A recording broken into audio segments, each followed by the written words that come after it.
कर्ण महाभारत के सबसे शक्तिशाली और प्रभावशाली योद्धाओं में से एक, जिसने जीवन भर दान दिया और अंतिम क्षणों में भी दान करके ये साबित किया कि वो सबसे बड़ा दानवीर था।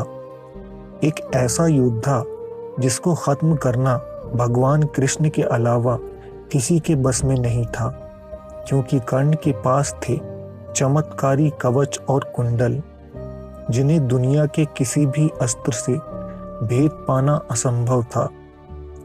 दोस्तों, कर्ण एक बेहद रहस्यमयी किरदार रहा है और कर्ण के कवच और कुंडल भी उतने ही रहस्यमयी हैं।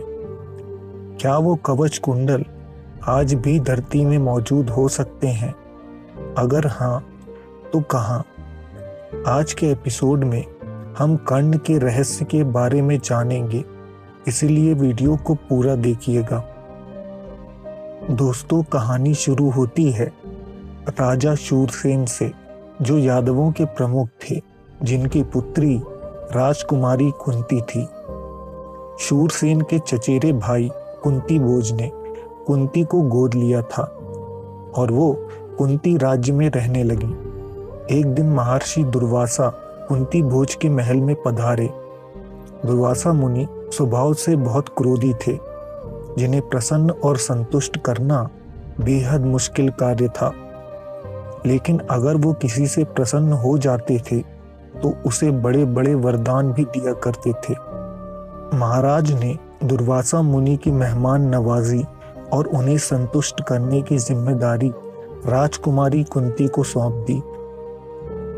कुंती ने मन लगाकर दुर्वासा मुनि के लिए एक से एक पकवान बनाए और उनकी सुविधा का पूरा ख्याल रखा। इस बात से दुर्वासा मुनि पूर्णतः संतुष्ट हुए और कुंती पर प्रसन्न हो गए। उन्होंने जाते समय कुंती को आशीर्वाद के रूप में अथर्ववेद के खास मंत्रों का ज्ञान दिया, जिनकी मदद से कुंती अपने मनपसंद देवताओं को प्रत्यक्ष रूप से प्रकट कर सकती थी और उनसे ऐसा पुत्र प्राप्त कर सकती थी जिसमें उस देवता के गुण हों। कुंती की उम्र उस समय काफी कम थी और वो जल्दी से इस मंत्र का प्रयोग करके अपने कौतूहल को शांत करना चाहती थी। कुंती ने मंत्र का प्रयोग करके सूर्य देव को प्रकट किया, जिन्होंने कुंती को एक ऐसा दिव्य पुत्र दिया जिसमें सूर्य देव के गुण थे। यही पुत्र था कर्ण। जन्म लेते ही कर्ण के पास ऐसे कवच और कुंडल थे जिनकी शक्ति अपार थी। महाभारत के वाना पर्व में वर्णन मिलता है कि कर्ण के कवच और कुंडल अमृत से बने हुए थे, जिन्हें कोई भी अस्त्र भेद नहीं सकता था, चाहे वो कोई भी दिव्यास्त्र हो, ब्रह्मास्त्र हो, पाशुपतास्त्र हो या फिर सुदर्शन चक्र क्यों ना हो। दोस्तों, महाभारत के युद्ध में इंद्रदेव ने कर्ण से कवच और कुंडल मांग लिए और कर्ण ने दानवीर होने के नाते वो कवच कुंडल अपने शरीर से अलग करके इंद्रदेव को दे दिए। लेकिन इसके बाद कवच और कुंडल का क्या हुआ, ये काफी रहस्यमयी राज है। इस मुद्दे पर कई मान्यताएं मौजूद हैं। इस विषय पर शोध करने वालों में से कुछ लोगों का कहना है कि इंद्र कवच कुंडल को अपने साथ देवलोक ले गए थे। कुछ लोगों का कहना है कि इंद्र ने कवच कुंडल सूर्य देव को दे दिए क्योंकि वो उन्हीं का अंश थे। लेकिन कुछ शोधकर्ताओं के अनुसार ये कवच कुंडल छल से लिए गए थे, इसीलिए उन्हें स्वर्ग नहीं ले जाया जा सकता था।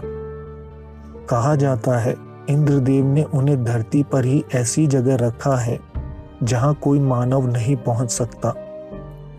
दोस्तों, कर्ण के कवच कुंडल को लेकर कई मान्यताएं हैं। माना जाता है पहले इंद्रदेव ने गंगा माँ से प्रार्थना की और कवच कुंडल को गंगा नदी की गहराई में छुपा दिया।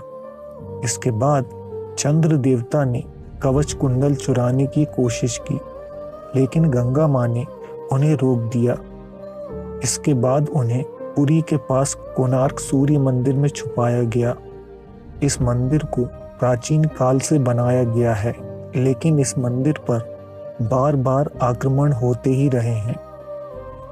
इस मंदिर में कभी पूजा नहीं की जाती और हैरानी की बात तो ये है कि जिस मंदिर में पूजा ही नहीं की जाती उसे प्राचीन काल से बार बार क्यों बनाया जाता रहा है और आक्रमणकारी आखिर इस मंदिर पर बार बार आक्रमण क्यों करते आए हैं। आखिर वो किस चीज की खोज कर रहे हैं। दोस्तों, कहा जाता है इंद्रदेव ने कर्ण के कवच कुंडल इसी मंदिर में छुपाए हैं। उन कवच कुंडल तक अगर कोई पहुंच भी जाए तो भी वो उसके हाथ नहीं लगेंगे, क्योंकि उनकी सुरक्षा इच्छाधारी नाग और नागिन करते हैं। इसके अलावा ऐसी मान्यता भी है कि कर्ण के कवच और कुंडल हिमालय के घने जंगलों में एक ताबूत में दफनाए गए हैं। कहा जाता है इंद्रदेव ने हिमालय में स्वर्गारोहिणी के पास ये कवच कुंडल छुपाए हैं।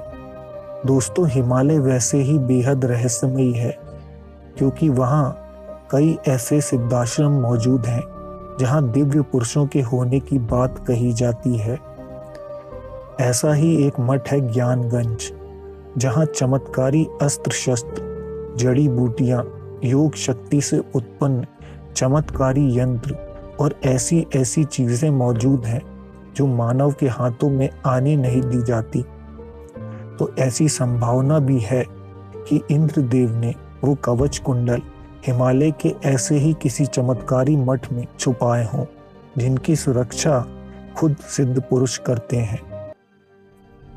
दोस्तों, संभव है कि लोगों ने खुफिया तौर पर कर्ण के कवच कुंडल की खोज की हो और शायद कुछ लोग इस दिव्य कवच के काफी करीब भी पहुंचे हों, लेकिन किसी ने भी अपनी खोज के बारे में नहीं लिखा है और यही वजह है ये इतना बड़ा रहस्य है। कर्ण के कवच और कुंडल के बारे में आपकी क्या राय है? कमेंट में लिखें। अगर वीडियो पसंद आया हो तो लाइक करें और हमारे चैनल को सब्सक्राइब करें। हम जल्द आपसे एक नए एपिसोड के साथ मिलेंगे। धन्यवाद।